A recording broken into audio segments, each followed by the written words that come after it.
Welcome to the track, friends. This Joe Blue Oval Racing HO Scale Custom and Performance.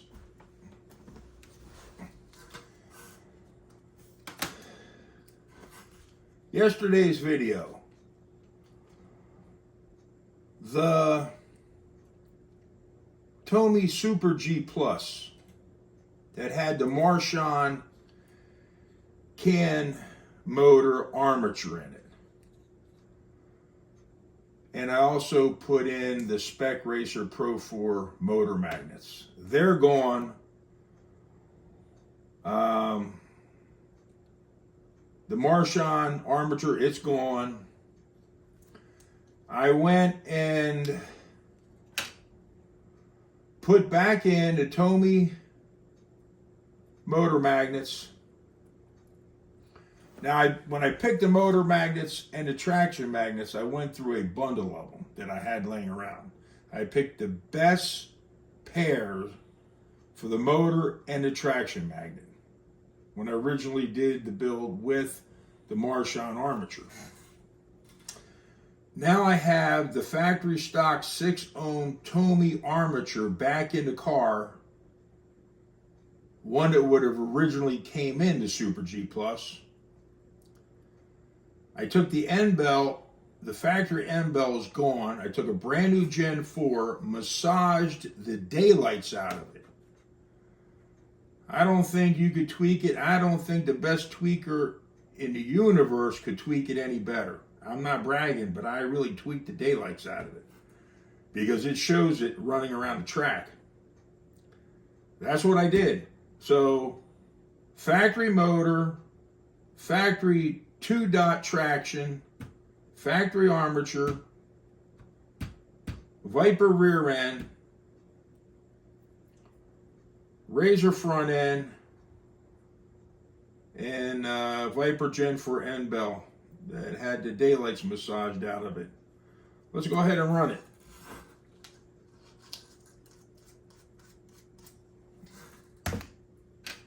And I have the Viper V3 from yesterday's video, and it is running like a champ now. That's another story. So hold on to that one. All right, here we go. The Super G Plus.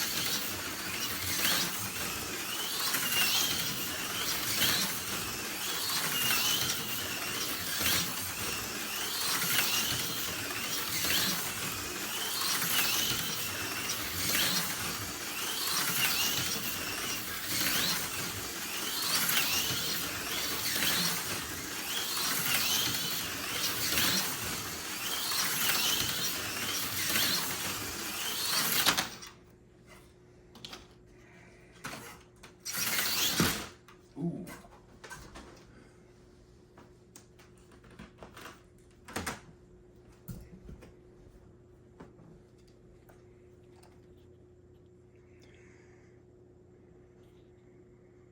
Tomy Super G Plus.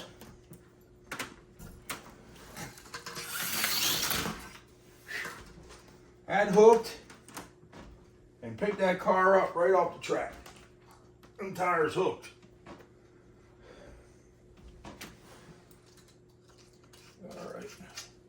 Let's try to control ourselves. Get a couple of good laps in.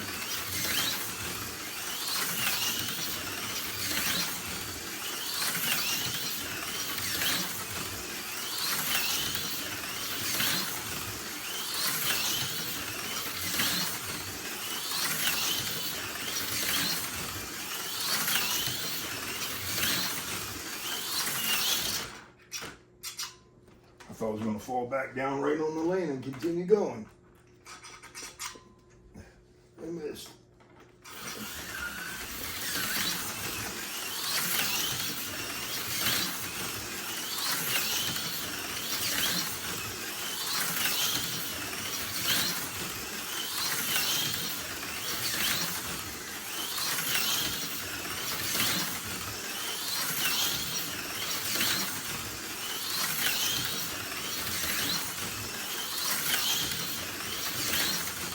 Thing flies.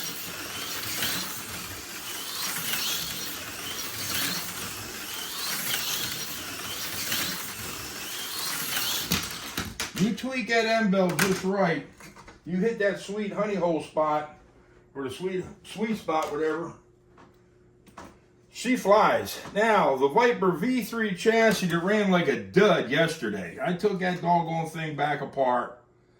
I kept looking at it, and thinking, it's not the armature. Re-rang out the armature again. And all three banks were under 5.8, which is good.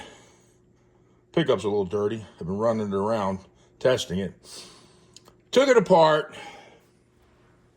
Checked everything, commutator, cleaned that up, tested the armature, pulled the end bell. Make a long story short, I put a new Gen 4 end bell, and I massaged the daylights out of it. I don't believe I over-massaged it as much as I did on the Super G Plus. I really did a number on this one. That's fast. But I got it enough. I want to be a little bit more conservative on it. And I always can give it a bit more if needed. So let's go ahead and run the same chassis yesterday, the Viper V3 that ran like, not good.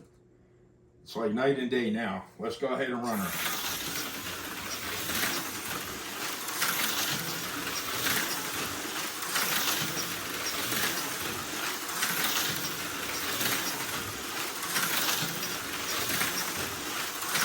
You know what I mean? It's like night and day.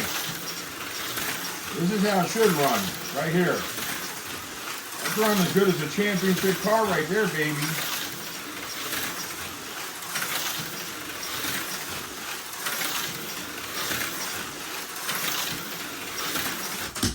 That's fast. That's how that V3 should run.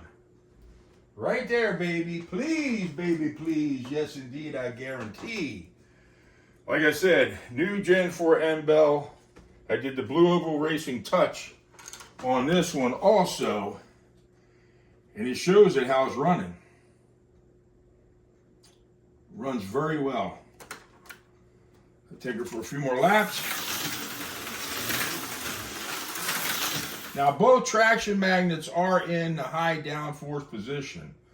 I think it was Mark's Slot Car Garage where Terry told him that you could put one in high and one in low.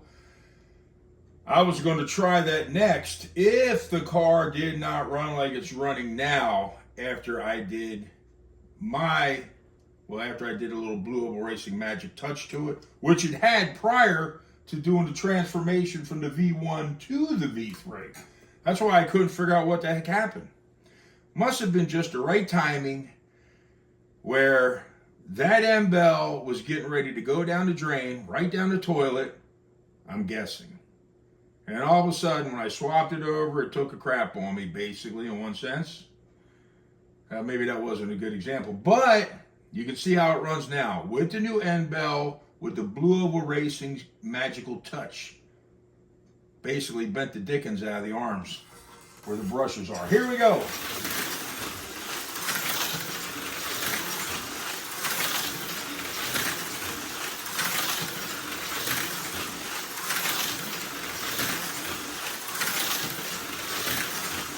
That thing's running great.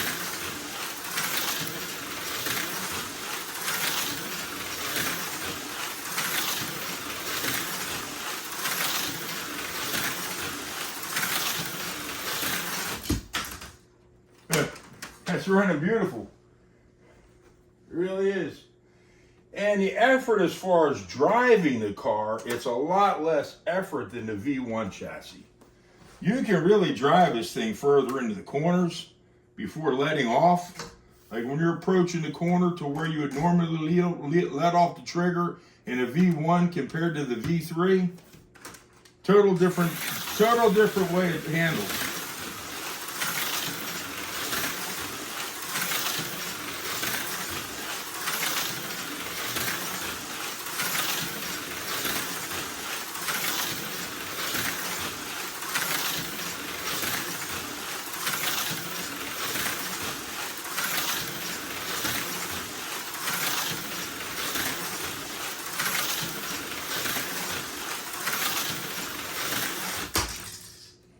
there you have it.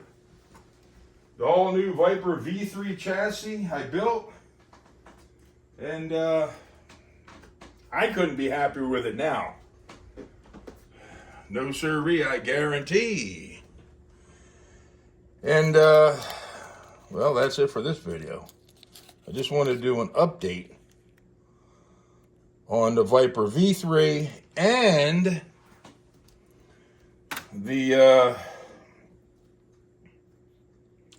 Tomy Super G Plus that once had the Marchand armature in it, which is gone. It's gone. It's back in the box. With that said, folks, that's it. Until next time.